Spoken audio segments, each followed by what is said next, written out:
너희 안에 이 마음을 품으라. 곧 그리스도 예수의 마음이니 그는 근본 하나님의 본체시나 하나님과 동등됨을 취할 것으로 여기지 아니하시고 오히려 자기를 비워 종의 형체를 가지사 사람들과 같이 되셨고 사람의 모형으로 나타나사 자기를 낮추시고 죽기까지 복종하셨으니 곧 십자가에 죽으시니라. 이러므로 하나님이 그를 지극히 높여 모든 이름 위에 뛰어난 이름을 주사 하늘에 있는 자들과 땅에 있는 자들과 땅 아래에 있는 자들로 모든 무릎을 예수의 이름에 꿇게 하시고 모든 입으로 예수 그리스도를 주라 시인하여 하나님 아버지께 영광을 돌리게 하셨느니라. 아멘. 지난주 월요일부터 수요일까지 장인어른 목사님이 담임하고 있는 함양 영광스러운 교회에 십자가 복음 집회에 다녀왔습니다. 해마다 7월 말에서 8월 초에 이러한 집회를 갖고 있는데 올해로 12번째를 마치게 되었습니다. 작년과 올해 두 번에 걸쳐서 집회에 참석을 했었는데 적지 않은 충격과 또 도전을 받았습니다. 신학대학교를 거쳐서 신학대학원까지 약 9년 동안 신학을 했고 또 25살 때부터 지금까지 전도사, 강도사, 목사가 되기까지 사역을 해왔지만 정작 제 자신이 십자가의 복음에 대해서 너무나 무지하다는 것, 그런 사실을 깨닫게 되었습니다. 제가 알고 있는 이 복음은 피상적이고 수박 겉핥기식의 정도밖에 되지 않는 것을 깨달았습니다. 그래서 이번 집회를 통해서 다시 한번 제 자신을 돌아보는 그러한 시간이 되었습니다. 집회에 참석하고 있으면서도 여지없이 드는 생각은 이번 주일엔 또 무슨 말씀을 전해야 하나, 우리 주부들이 밥을 하고 돌아서면 다음 식사는 뭘 준비해야 되나 와 똑같은 것처럼 며칠 동안 집회에 앉아 있었지만 주일 말씀을 무슨 말씀을 전해야 될지 고민이 되었습니다. 작년과 마찬가지로 올해 주제도 구멍난 복음, 온전한 복음이었는데 고민하다 끝에 이번 주에는 구멍난 복음을, 다음 주에는 온전한 복음을, 그리고 그 다음 주에는 복음의 핵심인 십자가에 대해서 말씀을 전해야겠다라는 생각이 들었습니다. 사실 작년에도 집회에 참석한 후에 모 교회에서 이 구멍난 복음이라는 제목으로 설교를 한 적이 있었는데 제목만 같았을 뿐이지 장인어른 목사님이 강의한 내용과 전혀 달랐습니다. 그래서 올해는 제목과 내용도 장인어른 목사님이 강의했던 내용과 동일하게 해야겠다는 마음을 먹었습니다. 그래서 오늘 설교 제목도 구멍난 복음, 그리고 전반부는 조금 틀리겠지만 후반부에는 장인어른 목사님이 했던 강의안을 많이 참고해서 그렇게 준비를 했습니다. 이제 본문을 통해서 구멍난 복음이 무엇이고 또 이 구멍난 복음을 어떻게 기울 수 있는지에 대해서 말씀을 통해서 한번 알아보도록 하겠습니다. 혹시 여러분들 가운데 복음이 구멍났다 라는 말을 들어본 적이 있으십니까? 저는 이 복음이 구멍났다는 말을 처음으로 들었을 때 충격을 받았습니다. 저뿐만 아니라 누구든지 거듭난 그리스도인들이라면 복음이 구멍났다라는 그 말을 들을 때 크건 작건 충격을 받아야 된다고 생각을 합니다. 저는 그것이 정상적이라고 생각합니다. 만약에 복음이 구멍났다라는 말을 들었을 때 아무런 느낌도 없고 반응도 없다면 내가 진정으로 거듭난 그리스도인인가? 라는 것을 진지하게 생각을 해봐야만 할 것입니다. 35년 동안 침례교 신학대학교와 대학원에서 강의를 하셨던 박영철 교수님이 구멍난 복음을 기워라 라는 책을 쓰셨는데 그 책에서 이렇게 말을 합니다. 복음은 우리 그리스도인들이 생명같이 여기는 기독교 신앙의 핵심이다. 그런데 이 복음에 구멍이 생겼다는 것이다. 아니, 복음 자체는 구멍이 있을 수 없다. 복음은 모든 죄인들을 구원하는 하나님의 온전한 능력이기 때문이다. 사도 바울이 말한 바와 같이 복음은 모든 믿는 자에게 구원을 주시는 하나님의 능력이기 때문에 복음에 구멍이 있다는 것보다 우리가 전하는 복음 메시지에 구멍이 생겼다는 말이 보다 정확한 표현이다 라고 그렇게 말을 했습니다. 복음에는 구멍이 있을 수가 없습니다. 그러나 우리가 전하는 복음 메시지에 구멍이 생겼다는 것입니다.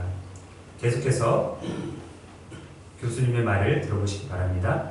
복음 메시지에 구멍이 났다면 그 메시지는 복음의 내용과 의미를 제대로 담고 있지 못하다는 뜻이다. 이렇게 구멍난 복음 메시지로는 복음을 제대로 이해할 수 없을 뿐만 아니라 온전한 믿음을 가질 수도 없다.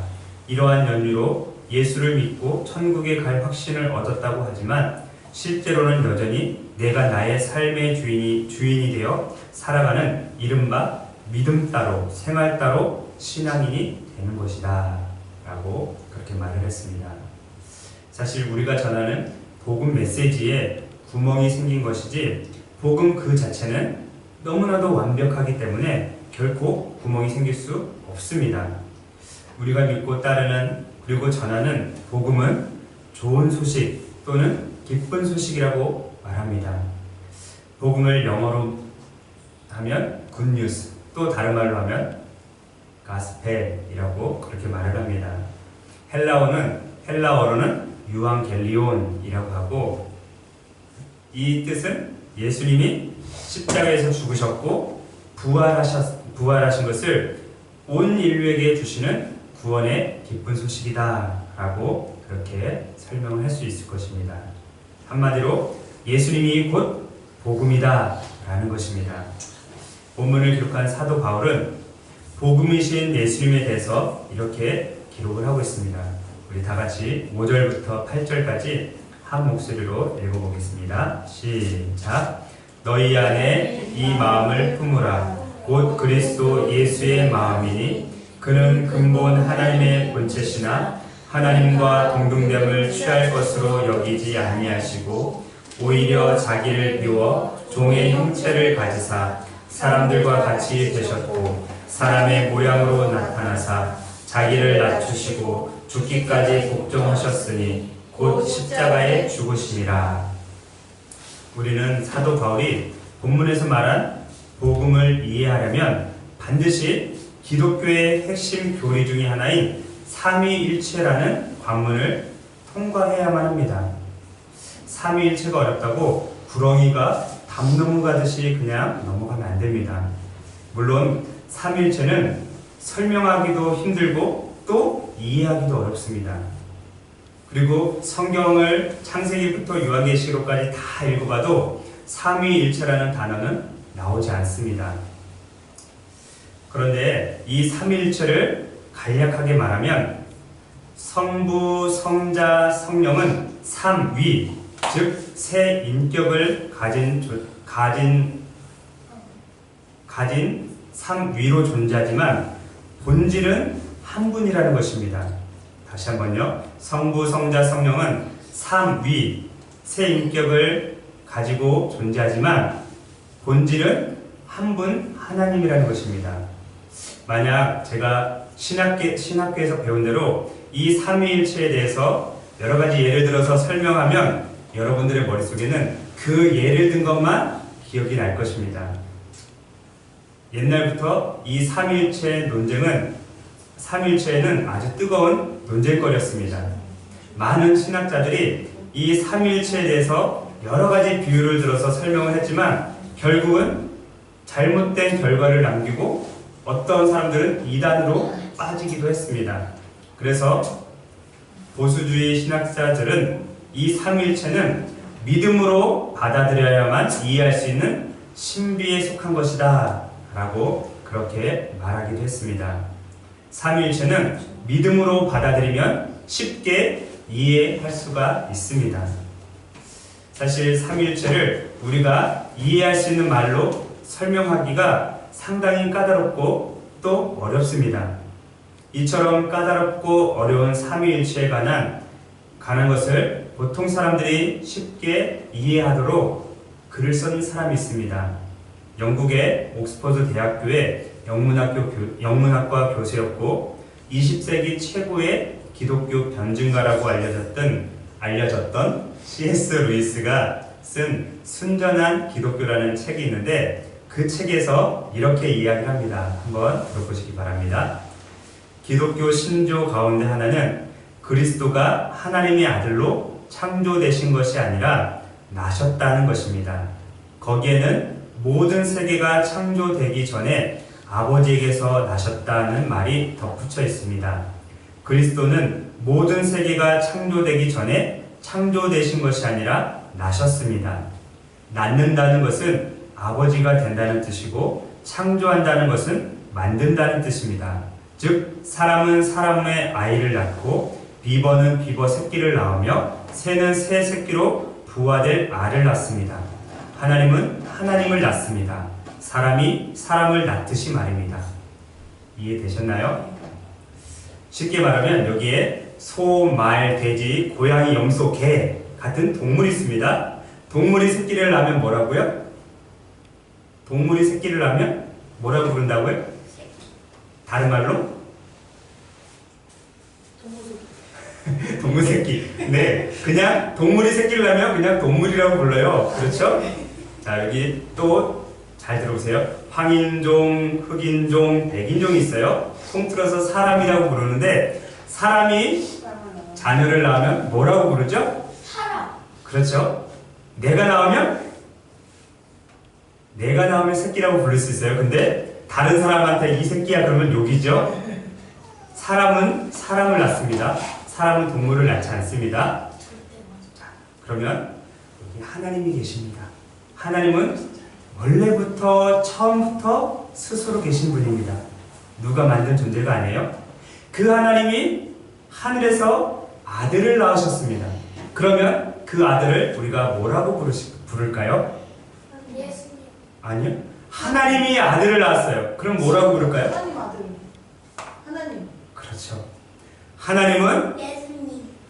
사람을 낳지 않습니다. 하나님은 동물도 낳지 않습니다. 하나님은 하나님만 낳습니다. C.S. 루이스가 그 얘기를 한 겁니다. 자, 다시 한번 들어보세요. 하나님은 하나인 동시에 삼위인 존재입니다. 우리는 삼위의 첫째 위를 성부, 둘째 위를 성자라고 부릅니다. 그리고 첫째 위가 둘째 위를 낳습니다. 또는 생산한다라고 말합니다. 여기서 만든다가 아니라 낳는다는 표현을 쓰는 것은 첫째 위가 생산하는 것이 그 자신과 같은 존재이기 때문입니다. 그러나 성부와 성자 사이에는 선후 관계가 없습니다. 성부가 존재하기 때문에 성자가 존재합니다. 성자를 낳기 전에 성부만 계셨던 시간은 단 한순간도 없습니다. 무엇보다 중요한 점은 이것이 사랑의 관계라는 사실입니다. 성부는 성자를 기뻐하시고 성자는 성부를 공경하십니다. 이해되셨나요? 네. C.S. 루이스처럼 이렇게 삼위일체를 우리 일반 사람들이 알아듣기 쉽게 설명한 사람이 없습니다. 온 우주 만물이 만들어지기 전부터 하나님은 계셨고 그 하나님께서 자신과 같은 존재인 예수님을 낳으셨습니다. 하나님, 성부 하나님과 성자 예수님이 단 한 시간도, 단 1분 1초도 따로 계신 적이 없었습니다. 그래서 하나님으로부터 태어난 예수님은 하나님을 뭐라고 불렀다고요? 아버지. 그렇죠. 그러면 예수님은 하나님을 뭐라고 불렀다고요? 아버지 또는 아빠라고 불렀습니다.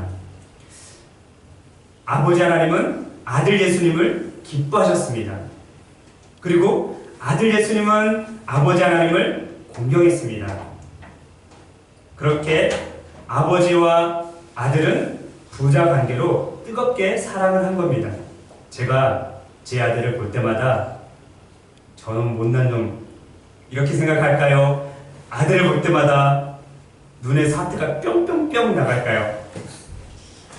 네, 하트가 뿅뿅뿅 나갑니다. 그거는 제가 아들을 기뻐하기 때문에 그렇습니다. 제 아들이 저를 보면 어떤 마음이 들까요? 아들아, 무슨 마음이 들어? 그래, 좋은 마음. 또 다른 말로 하면 공경하는 마음이 드는 겁니다. 그래서 어떤 사람이 만약에 그러면 남자끼리 사랑을 하네? 그러면 당신은 동성연애자입니까? 라고 하면 뒤통수를 한 대 딱 때려주면 딱 좋습니다. 아버지가 눈에 넣어도 안 아플 아들을 사랑하는 것이 어떻게 동성연애가 됩니까? 당연한 거죠. 그렇죠? 하나님도 마찬가지예요. 하나님은 아들을 낳으셨어요. 이것은 신비한 일이라 설명할 길이 없고 믿음으로 받아들이면 이해가 됩니다. 하나님께서 이 세상이 만들어지기 전부터 하늘에서 아들을 낳았는데 그 아들이 예수님이시고 아버지와 아들이 너무나도 뜨겁게 사랑을 했습니다. 그랬더니 무언가가 흘러나왔는데 그 흘러나오신 분이 바로 성령님이십니다. 그래서 성부, 성자, 성령 하나님은 본질은 하나지만 동시에 삼위로 존재하게 되는 것입니다. 저는 더 이상 설명할 수가 없습니다. 아까도 말씀을 드렸지만 예를 들면 그 예만 생각나기 때문에 삼위일체 하나님에 대한 것은 신비에 속한 거고 여러분들이 믿음으로 받아들이면 그것이 이해가 될 것입니다. 사도 바울은 5절부터 8절까지를 통해서 주장한 내용이 바로 이 삼위일체에 관한 것입니다. 다시 한번 그의 주장을 들어보시기 바랍니다.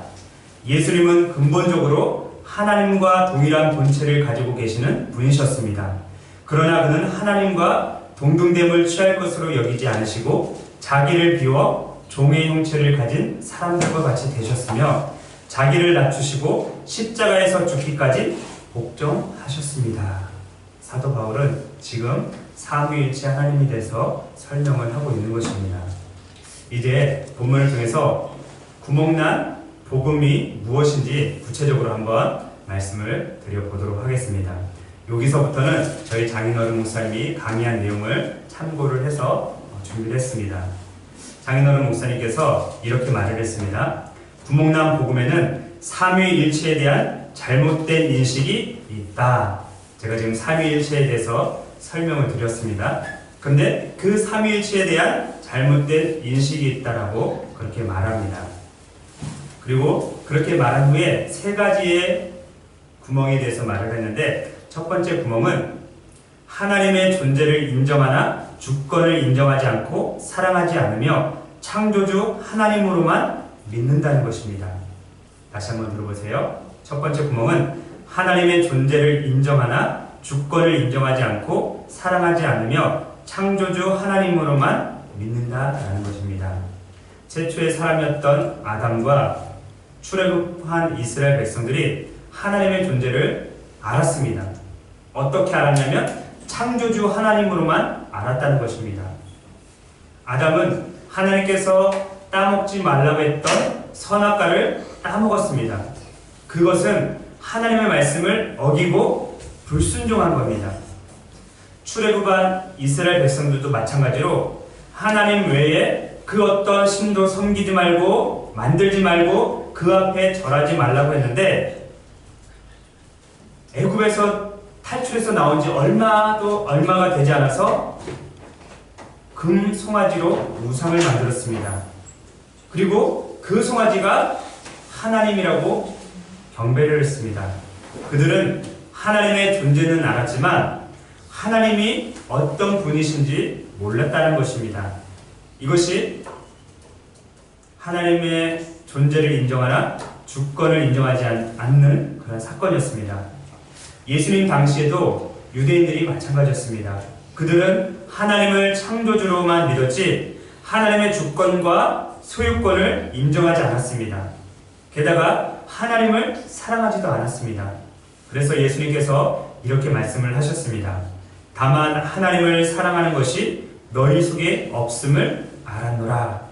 겉으로는 난 하나님 믿습니다. 난 하나님을 창조주로 믿습니다. 난 하나님을 사랑합니다. 11조도 하고 금식도 합니다. 십계명도 지키고 613가지의 계명도 지킵니다 라고 했지만 그들은 하나님을 사랑하지 않았다는 것입니다.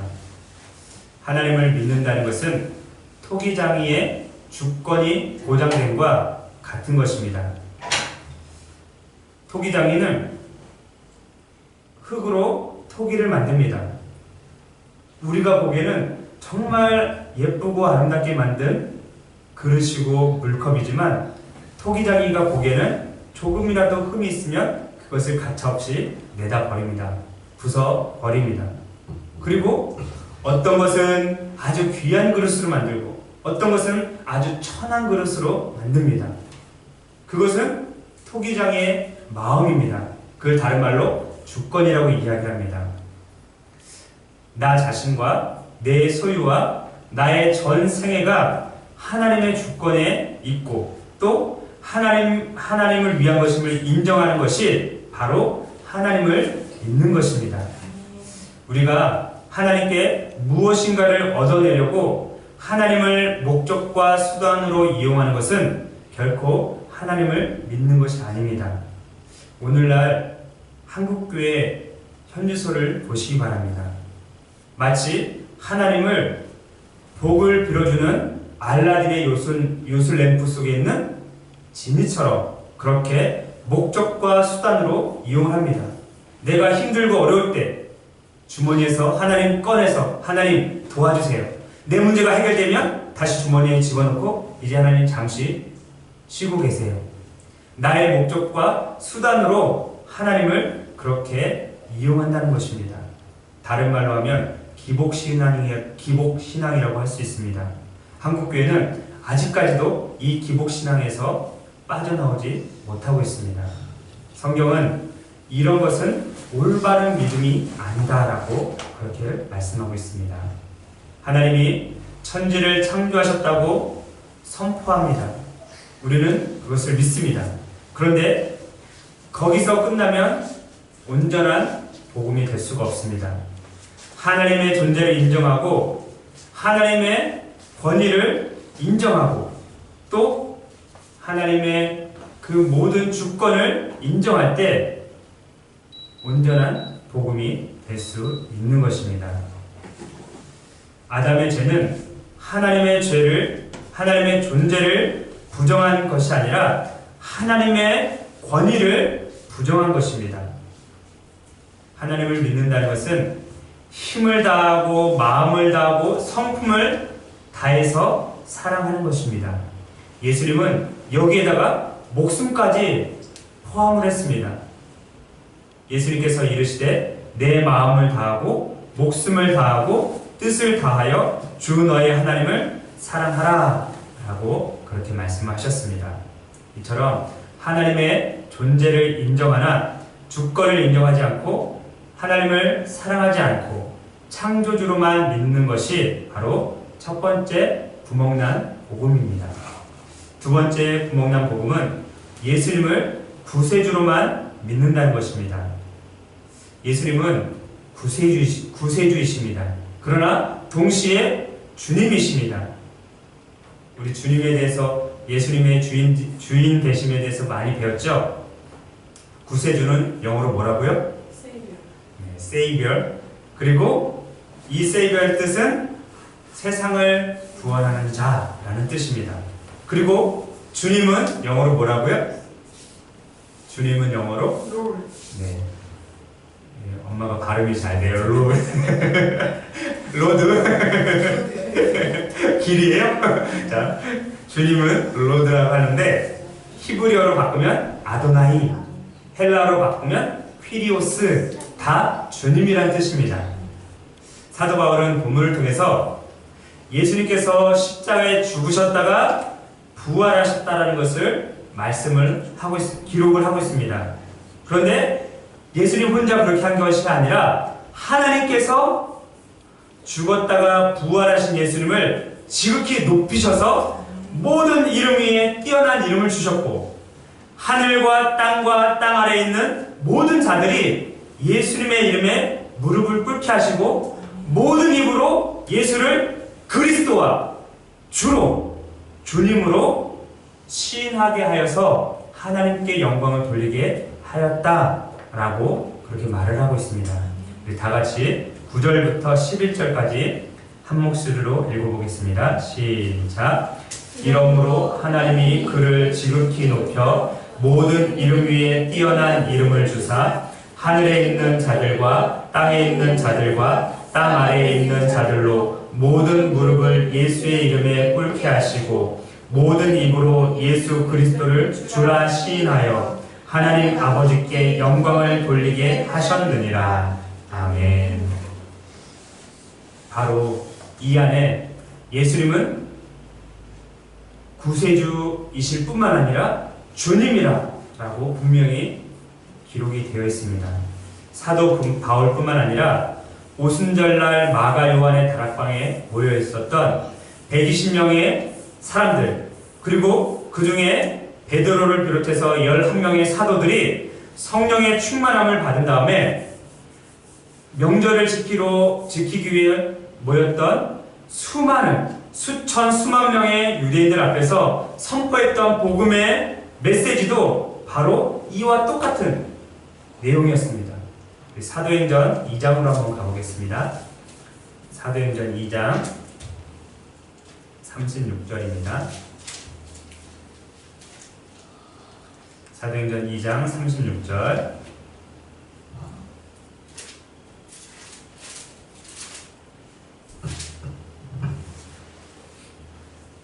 사도행전 신약성경 190페이지 사도행전 2장 36절입니다.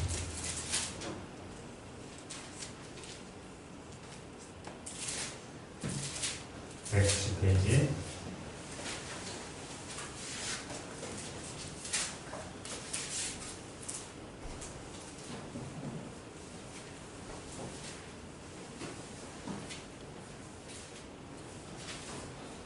(2장 36절)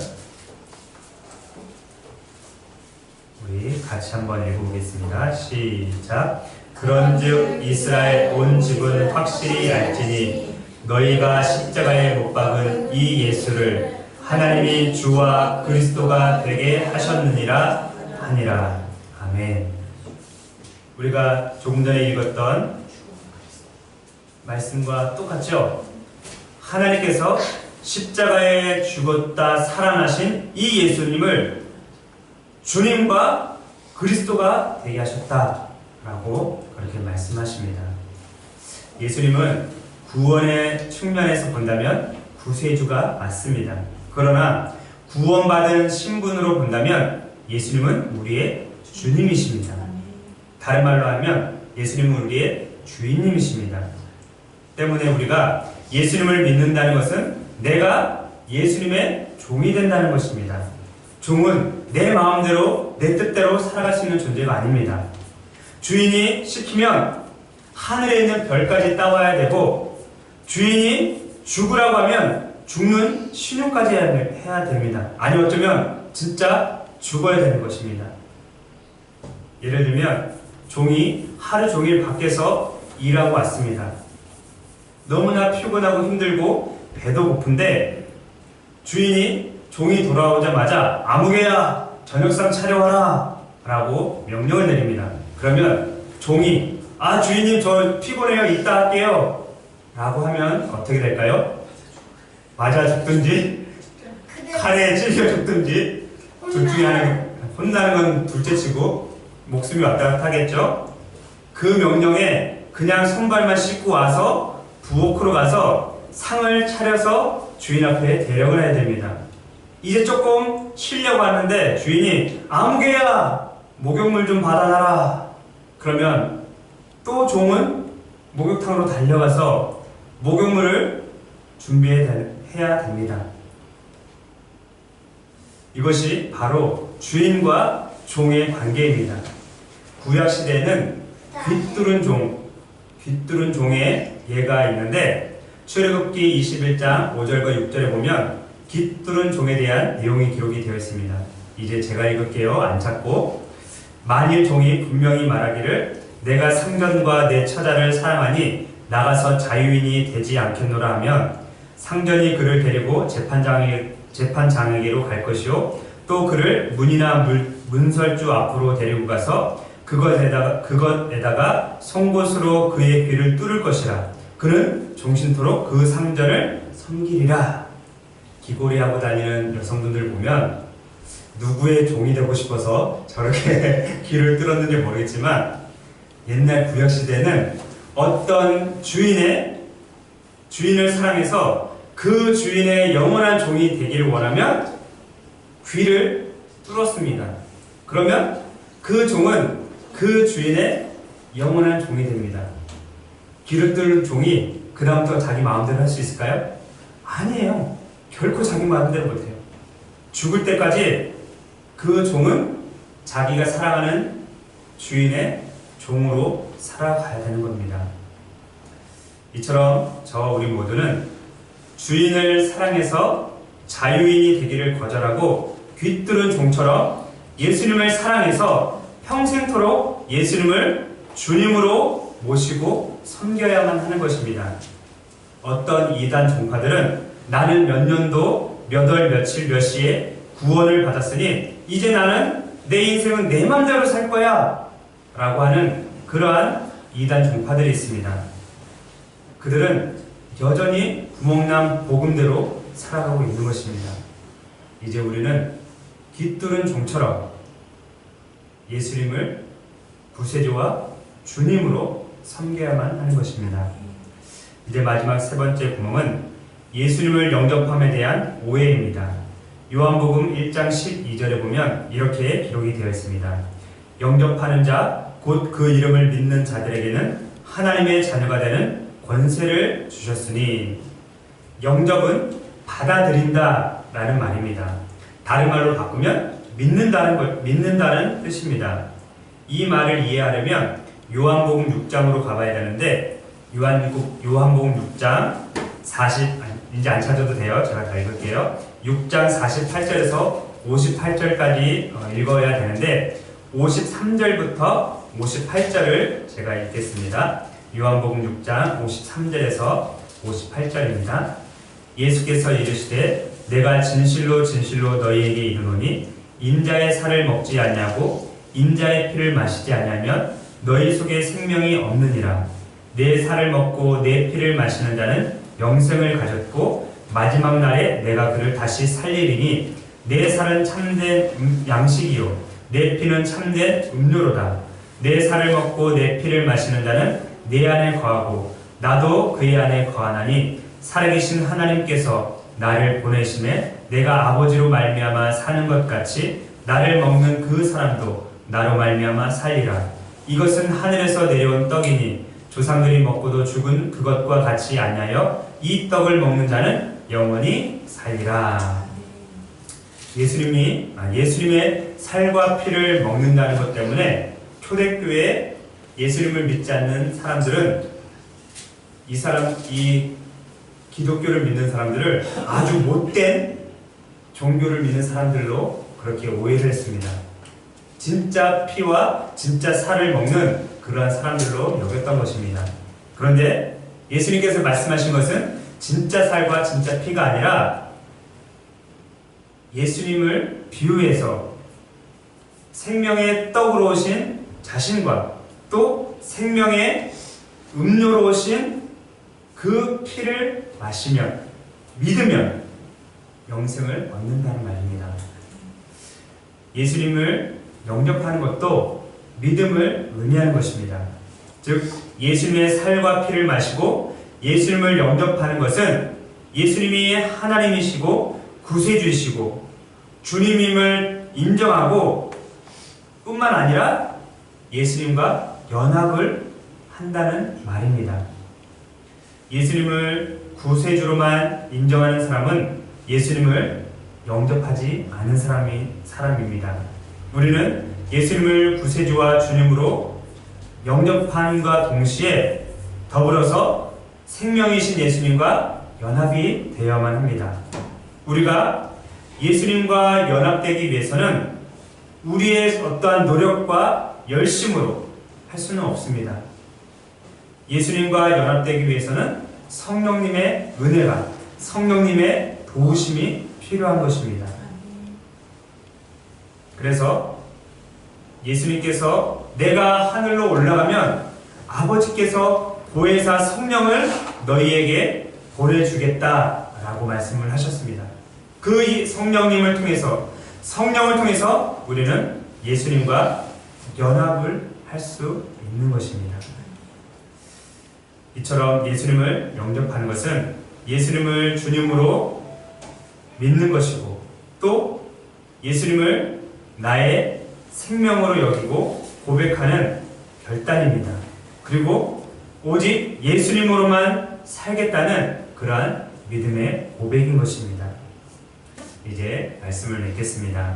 우리는 구멍난 복음이 무엇인지에 대해서 말씀을 통해서 들었습니다. 들었지만 도대체 무슨 얘기야? 라고 그렇게 생각할 분들이 대부분일 거라 여겨집니다. 왜냐하면 저도 그랬으니까. 그래서 구멍난 복음은 삼위일체에 대한 잘못된 인식에서부터 시작이 됩니다. 우리는 삼위일체 하나님에 대한 바른 인식과 믿음을 통해서 구멍난 복음을 기워야만 합니다. 첫 번째로 구멍난 복음을 기우기 위해서는 하나님의 존재와 주권을 인정하고 하나님을 사랑하고 하나님을 창조주 하나님으로 믿어야만 하는 것입니다. 두 번째 구멍난 복음을 기우기 위해서는 예수님을 구세주로만 믿는 것이 아니라 또 무엇으로 믿고 고백해야 된다고 했죠? 주님으로. 예수님을 구세주와 주님으로 믿고 고백할 때 두 번째 구멍난 복음이 기워지는 겁니다. 세 번째로는 예수님을 영접함에 대한 오해입니다. 그 오해를 풀어야만 하는데 예수님은 구세주와 주님이십니다. 그것으로 끝나면 되는 것이 아니라 이제 예수님과 연합하는 그러한 자리까지 나아가야 됩니다. 예수님과 연합하기 위해서는 어떻게 해야 된다고요? 성령님의 도우심을 의지해야 되는 것입니다. 성령을 통해서만 우리는 예수님과 온전한 연합을 할 수가 있습니다.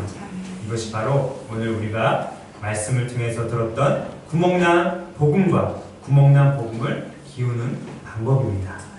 기도하겠습니다.